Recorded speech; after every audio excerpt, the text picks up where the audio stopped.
Togo Info. Le Togo à votre portée. En dehors du comité qui est mis en place par le chef de l'État, il y a l'université de Lomé qui a mis en place une commission qu'on appelle commune. Commission de l'université de Lomé pour la lutte contre le Covid-19. Cette commission a en son sein l'un de nos meilleurs représentants en matière de médecine traditionnelle, qui est le coordonnateur national et même ouest-africain des praticiens et reconnu par l'OMS en la personne de M. Lakassa. Alors, ça veut dire que nous sommes bien présents dans la commission. Il y a beaucoup d'autres chercheurs qui sont présents. Et la commission a proposé tout récemment à ce qu'on utilise, on apporte, les praticiens apportent leur savoir-faire dans la lutte. Et on nous a permis d'amener nos formulations, c'est-à-dire nos médicaments que nous connaissons actifs sur les microbes, de les amener. Et l'université s'est donné la tâche de tester ces médicaments-là sur le coronavirus. Parce que l'université a déjà réussi à isoler le virus. C'était déjà un très grand pas. Réussir à isoler le virus et le garder au laboratoire, c'est pas facile à faire. Mais ça a été déjà fait. Et maintenant, en plus, on nous permet maintenant de tester nos molécules togolaises sur le virus. Et je vous assure, on a été très nombreux à proposer des choses. On a été très nombreux à proposer des choses. Donc, on attend les résultats de ce qu'on est en train de faire à l'université. Et puis, le Togo pourra aussi faire une très belle conférence de presse pour annoncer au monde entier que nous avons aussi trouvé des molécules contre le Covid-19. Ça veut dire qu'il y a espoir. Il y a espoir, on garde espoir. Il y a espoir. Bientôt, on va dominer ce mal-là et ce sera dans l'histoire.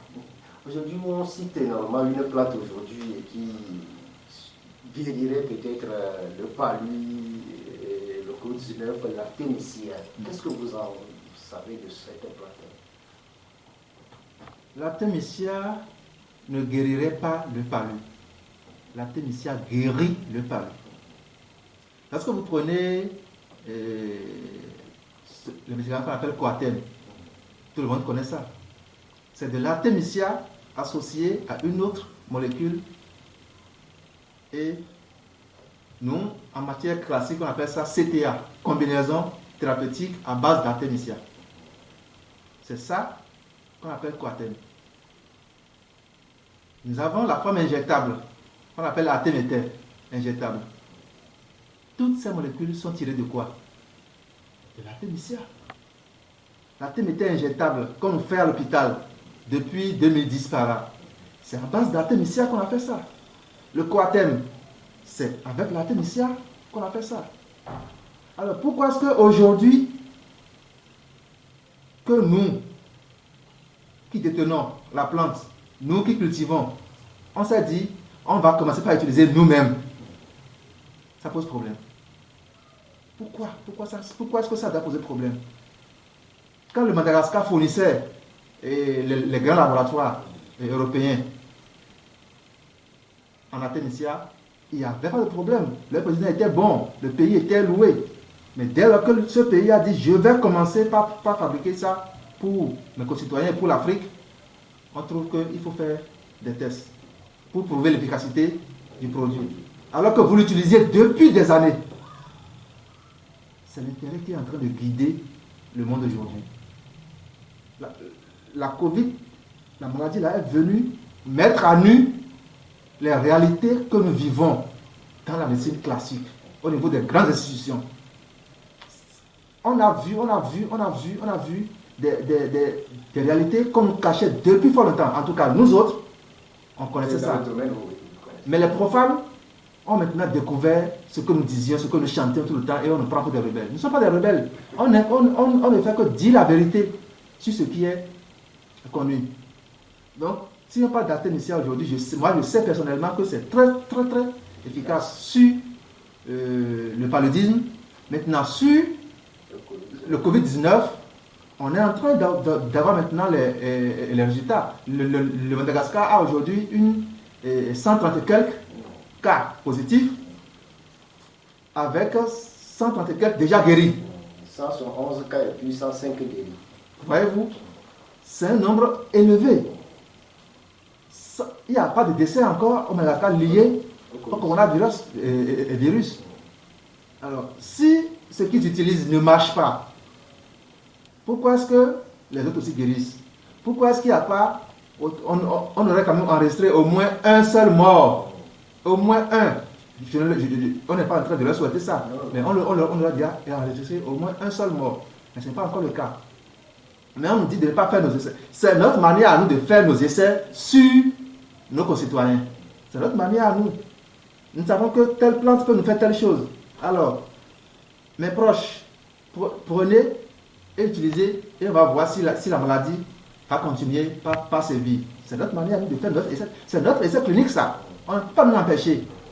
De l'autre côté, la France seule a fait 30 essais cliniques avec différentes molécules.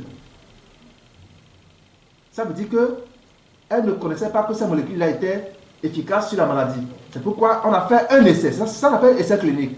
Vous avez un médicament, vous connaissez ses principes actifs, leurs vertus, mais vous ne savez pas si spécialement sur telle maladie, ça pourra marcher. En ce moment, vous faites ce qu'on appelle l'essai clinique. Vous donnez le produit aux malades, ils utilisent et vous faites l'observation. Et après, vous avez maintenant fait la confirmation. Pour le moment, nous, on est à l'étape d'observation en Afrique. On est en train de constater. On pourra affirmer après. Alors, vous avez fait jusqu'à 30 observations et constats.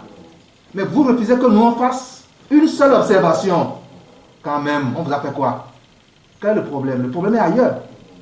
Le problème est ailleurs. Et c'est lorsque les institutions africaines, ou bien les Africains eux-mêmes, commencent par cautionner ce que les autres sont en train de nous faire, que ça fait mal. C'est lorsque les Africains commencent par cautionner ce que les autres sont en train de nous faire, que ça fait mal. C'est pas possible. Quand des intellectuels de haut niveau, qui ont été nourris, soignés avec les plantes, se retournent aujourd'hui contre les plantes, ça pose problème.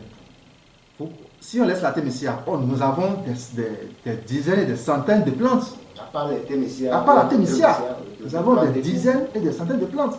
Au Togo, par exemple, nous avons la plante qu'on appelle Aklica. Dicrostachys glomerata.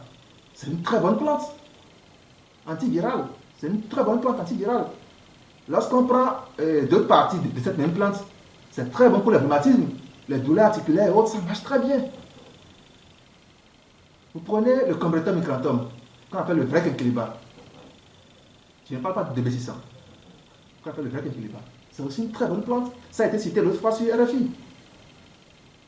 Vous prenez aussi le Fagara. C'est ça que le Gabon a utilisé tout récemment pour sortir la fagaricide, qui a été présentée par l'un de leurs chercheurs comme leur réponse face au Covid.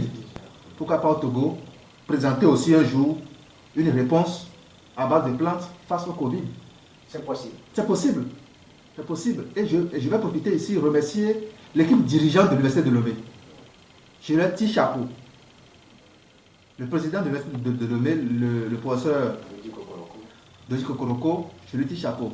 Son premier vice-président, qui est un botaniste, un professeur titulaire de botanique, qui connaît bien les plantes. Je le connais personnellement, je connais et ses mots d'action. Oui, voilà, le professeur Batamila. Je connais, voilà les deux grands dirigeants dans cette lutte contre le Covid sur notre université. Et le week-end qui a précédé notre entretien, on a sorti un dépliant. J'ai écrit sur ma page Facebook, j'ai dit, ils ont osé. C'est de l'audace. Ils ont osé. Ce n'est pas n'importe quel chercheur qui dirige une université d'un colon dans un état souverain qui va oser faire cela. Ils ont osé faire ça. Ils ont osé sortir un dépliant invitant les populations à utiliser les plantes alimentaires pour maintenir leur immunité contre la maladie. si on était sous d'autres cieux, on allait les étrangler. Et ils ont osé, ils ont sorti un dépliant. J'ai pris le dépliant, j'ai lu, j'ai retrouvé la plupart des recettes que je donnais. La plupart des formules que je partageais sur mes pages, à la télé et autres, j'ai retrouvé la plupart des. Je me suis dit, mais waouh! Ça veut dire que les gens suivent ce que les traduits praticiens font. Les gens connaissent la valeur de ce que nous faisons. Et rapidement, j'ai transcrit tous les dépliants en mode lecture facile. J'ai transcrit ça, j'ai publié, j'ai mis ça sur WhatsApp pour que ça soit accessible. Parce que quand nous avons partagé le dépliant aux gens, beaucoup ne sont pas parvenus à lire les formules proposées par l'université et autres. Donc on s'est dit, mais si on croise les bras, nous, on est professionnels, on sait le faire. Mais les profanes, il faut leur montrer comment le faire dans des thèmes beaucoup plus faciles et clairs. Et c'est là que j'ai transcrit tous les tests. Et maintenant, de là, ça a été partagé.